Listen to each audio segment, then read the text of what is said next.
Okay, so in this video, we're going to talk about integration by parts. I'm going to just break the whole thing down. So integration by parts is really, it's a formula. So it's a formula as you see here. So I want you to notice just the original format of this. Integration by parts is a way to integrate things that look like this. U of x times v prime of x dx. This looks very general, and it is very general.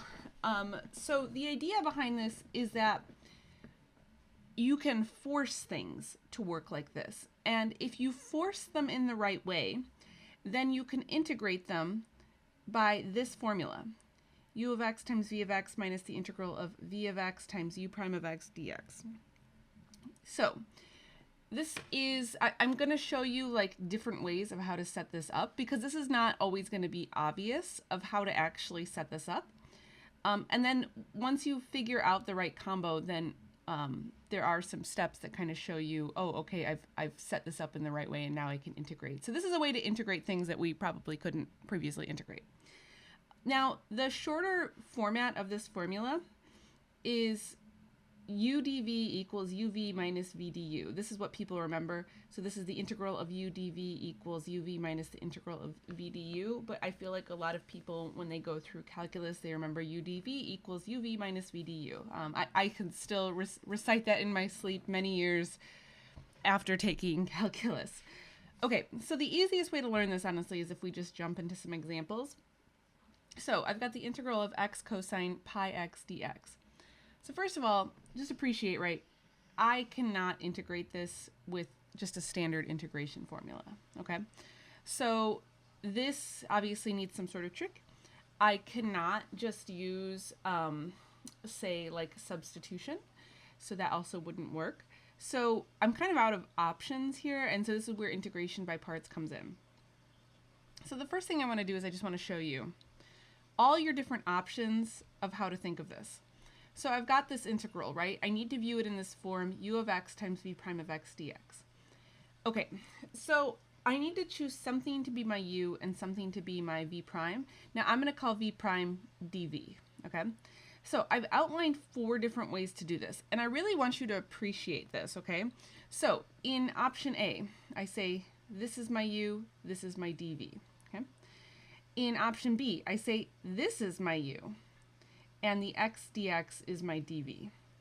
Another way I could do this, I could say that my u is this entire thing here, and my dv is just 1 dx, and then I do the opposite for d. So my u could just be 1, and then my dv is going to be x cosine pi x. Okay, so I'm telling you this because I want you just to understand that there is some creativity involved in this, in how you set your u and v prime. And you have to kind of think critically as to what of these options make the most sense. Now, there's one option that immediately does not make sense, because if I think about this dv, so one of the goals, so if we just go back to the formula for a second, so I just want you to appreciate what we have to do. So I set this v prime, and notice that I have to eventually get v. So what this means is that I'm going to have to integrate whatever my v prime is. And then also notice for u, I have to take the derivative of u. That's kind of like baked into the formula. So going back to this, one of these options definitely does not make any sense. It's this option here, because if I have to integrate this x cosine pi x dx, that's literally what my integral is, right? So this option makes no sense because I already don't know how to integrate this. So you can kind of figure out some intuition on this, like as far as what's probably not going to work, if you just think about, you know, it from that standpoint of like some things you just can't integrate, so that's not going to be the option. Now, if I look, the other options, all of these other options I can integrate. So now I need to think about what my u is. And so the best choice of your u, this isn't always going to work, but there is an ideal scenario. Your ideal scenario would be a u that ideally, when you take the derivative of it, the derivative could eventually turn into a constant. So if I take the derivative of cosine or x cosine pi x, both of these, I can take a million derivatives of these two and never stop taking derivatives. So if I look at u equals x, if I take the derivative of this, this is just 1. And that's the other big sign then, that these two are not what I want. This is the option that I want to use. So when this lines up, this is your ideal scenario, and so this is what you would like to move forward with. So here is my x is my u, and then my dv is going to be this cosine pi x dx. Okay, so to finish this now, and I've set this up, as you can see here, so now I have to figure out these other pieces. So I have to take the derivative of u, and then I have to integrate to find my v. So let's do that. So if I take the derivative of x, that's 1 dx. And then if I integrate this guy here, so this is going to be 1 over pi sine pi x. I don't need the plus c just because of we're setting this up, so you don't need the plus c. Okay, so here's all my pieces, and from here I can just remember my formula now. So remember, it's u dv equals uv minus the integral of v du. I would also like to take a moment to mention here, if your handwriting is sloppy, that's really going to work against you. So you will find as you move through a lot of science and math classes that having good handwriting is going to be very important. I started making my u's like this. I used to make them like this, but then I would get confused with when I would make like a softer V. Let's see if I could make, I can't even make a softer V anymore. Maybe something like this. So I used to have much messier handwriting, and now I'm a little bit more intentional. So my U's always have a tail, and my V's I put a really clear point in. So I know that's like a tiny thing, but this is always a complaint I kind of hear about this particular technique. Okay, so I chose my U and my DV, so now it's just a matter of just plugging this stuff in, okay? So I have my U and my V, so that's going to become 1 over pi x times sine pi x minus my V du. So that's going to be this and this. So that will be 1 over pi sine pi x, and then times 1 dx is just going to give me dx. Okay, so now appreciate what I've done here. This I could not integrate. I've used this formula, and this integral I can integrate. So this is what we're looking for, is to rewrite this in some way so that I end up with an integral that I actually can work with. That's our ideal scenario. So then I can finish this. Let's see, so this is 1 over pi x sine pi x plus 1 over pi squared cosine pi x plus c. So pi squared, right, because this has a pi, so we have to multiply this by 1 over pi, with 1 over pi here, and then times another 1 over pi. Okay, cool. Let's move on to another one. So now we're going to integrate the natural log of x dx. Now, perhaps once upon a time, you thought that this is an integral we could not do, but my friends, we are now going to use the power of integration by parts to do this. Okay, so once again, I'm going to set up my little template here. Okay, so I need to select a u and a dv to do this. Now, in this problem, there's actually not a lot of choices here, because I've really just got this one function and then this dx. So this natural log, I wouldn't choose it as my dv. So remember, maybe I'll just highlight this and this. These are the two things that you have to pick, okay?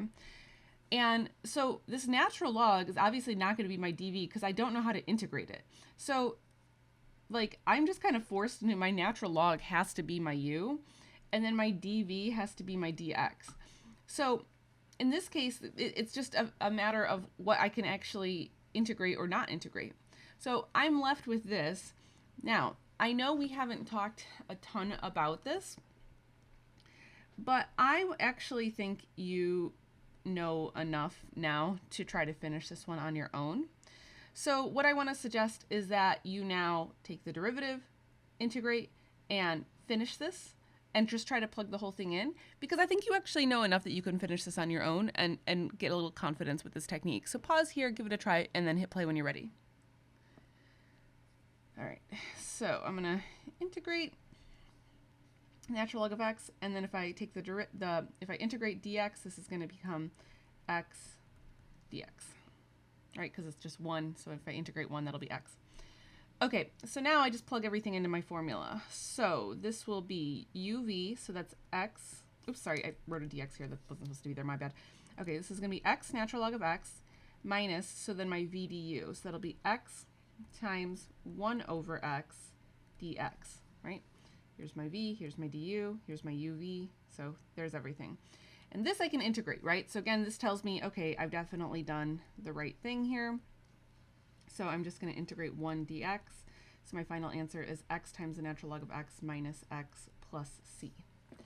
Okay, and so this is another one of those nice cases where, like, in some ways, I almost think this one's like easier than the last one because you don't have a lot of options as to what your u and your dv are. So if you understand kind of like the nature of how to pick these, this is like also a nicer, easier, if integration, if we could call integration easy, this would be like an easier example. So okay, now let's turn up the volume a little bit, my friends. All right, so next I'm going to look at this example, and we have some knowledge now of like how to approach this. So I need to choose my u and I need to choose my dv here. Now I'm just going to go ahead and tell you the plot twist to this problem. The thing is that with integration by parts, it's 100% possible that you would have to integrate more than once. So when I look at this, I have two options. This feels very similar to where we started, but the thing I want to do here is I want to choose whatever part of this I know that I could eventually integrate to get a constant. So I have x to the third and e to the x. So which one of these two could I, I think I said integrate. This is like flips in my brain. Okay, it's whichever one of these you could take the derivative of enough times to eventually get a constant. Okay, so which one of these is that?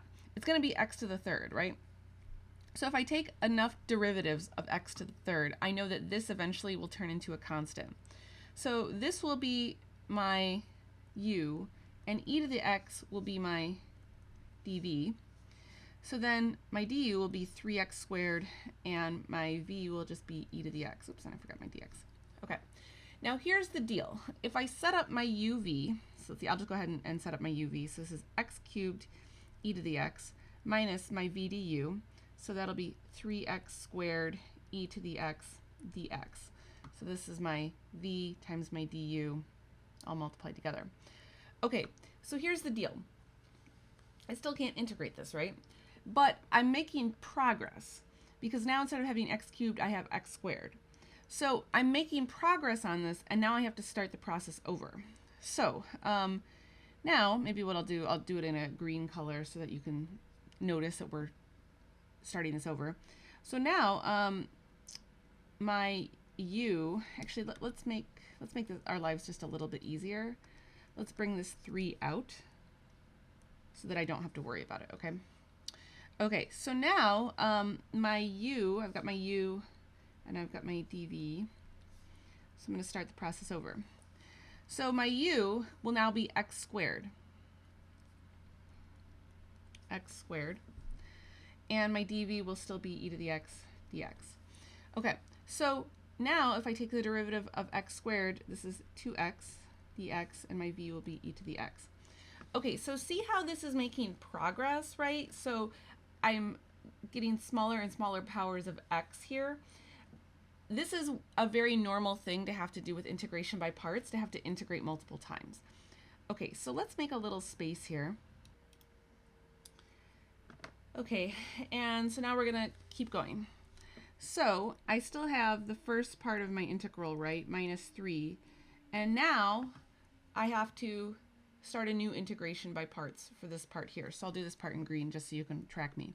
So I've got my u times my v, uv, so that's going to be oops, let me get this, x squared e to the x minus my v du. So now my v du is this e to the x and 2x dx. So this is going to become 2x e to the x dx. Okay, and so once again I'm making progress. Now this is a smaller power, so I can integrate again using integration by parts. Once again, I'm going to just take the constant out. Actually, I'll leave the constant in this time. Why not?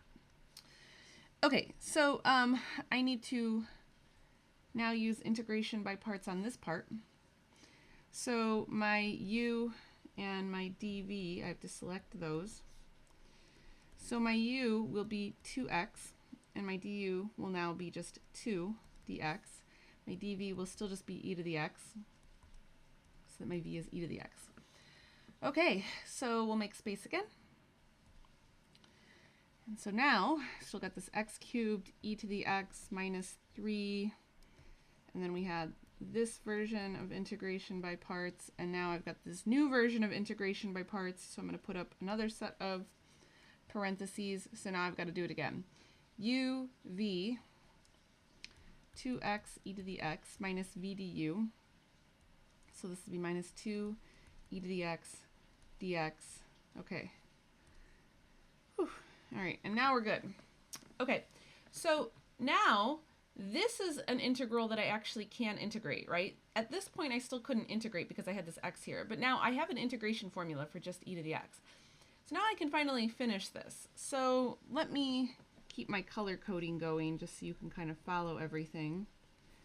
Let's see, this is still my x squared e to the x minus, let's see, 2x e to the x minus 2 e to the x plus c. Actually, I'm going to leave the plus c off. We'll just add it at the end.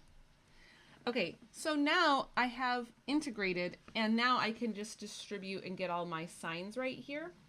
So just in the interest of time, I'll just show you now what it looks like after I distribute all the signs.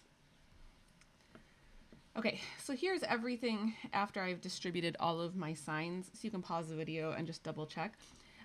If your signs are not right, I would say just start from the outside in, write a couple of steps just to make sure you get all the signs right. Okay, and so this is an example, right, where you use integration by parts over and over, and you have like some sort of power that you just kind of keep decreasing in each step. So it's totally possible that you would have to integrate multiple times. Okay, so let's move on to the last one. E to the x sine x dx. So if you're kind of understanding now this idea with your u and your dv, you should notice an immediate problem with this one. There's no choice of u that is going to, that I can continue to take the derivative of, where I'll eventually get a constant, right? E to the x, this is just e to the x if I take the derivative 1,000 times, and sine x, if I take the derivative 1,000 times, I'm just going to keep cycling through different, the sine and cosine, right? So immediately just looking at this and thinking about this, I know that this is going to act a little different. So, okay, for this one, there's not necessarily a best choice of u and dv. So I'm just going to say u is e to the x. My du then will be e to the x dx. My dv will be sine x dx. And my v now will be negative cosine x. Okay. So let's just get this party started. This is going somewhere. So here's what I'm going to do. This might seem a little odd, but I'm going to rewrite the integral, and then I'm just going to write what this equals. So I've got my uv, so my uv is negative e to the x cosine x minus v du. So with my minus v du, there's a negative here, so a negative and a negative will turn this into a plus v du in this case. So this becomes e to the x cosine x dx.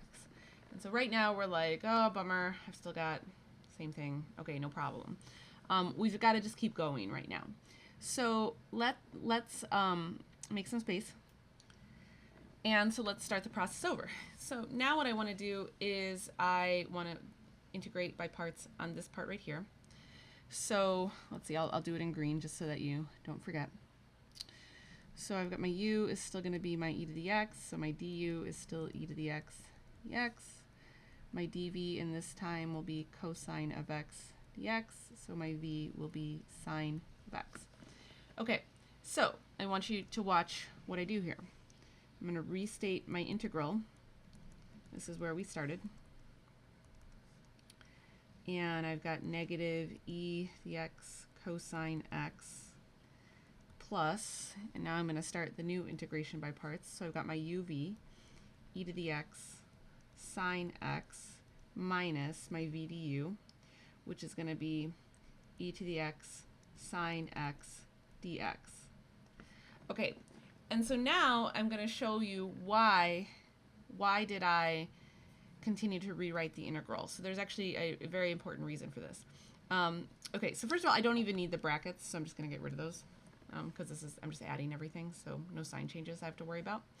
Okay, so the thing I notice here now is that my integral has cycled. Look at that. That's the integral. This is the integral that we started with, and now I've cycled around to this integral. So I'm back to the place where I started. So I've always felt like this next part is kind of magic. But since the integral has cycled with itself, what we can do now is we can just combine these terms. These are now technically like terms, and this is an equation that I'm really trying to solve for. So let me make some space. Okay, so here's what I'm going to do. I'm going to add this integral to both sides. And now in doing that, I have two of these integrals. So this is now 2 times e to the x sine x dx equals, and I'll just write this so that the positive term comes first. I just think it looks nicer. Okay, so now, well, remember what I was trying to do, right? I'm trying to solve this integral, and now with the way that I've set this up, I can actually solve for this, right? I could just divide by 2, divide both sides by 2, and now I have an actual solution for this. So this is now a thing that you have to watch out for when you integrate. You have to watch for when the integral cycles, as this one did, and then you can finish solving for it as we did here. So when you notice that it cycles, one of the key steps is that you have to restate the original integral so that you can set it up as an equation to solve for. Okay, so I have more examples of all of these in some of my example videos. So if there's any that you want to check out more examples of, please check out my example videos. So if you found this helpful, please consider hitting the like button or subscribing to the channel, and I will talk to you guys in another video. Thanks for watching.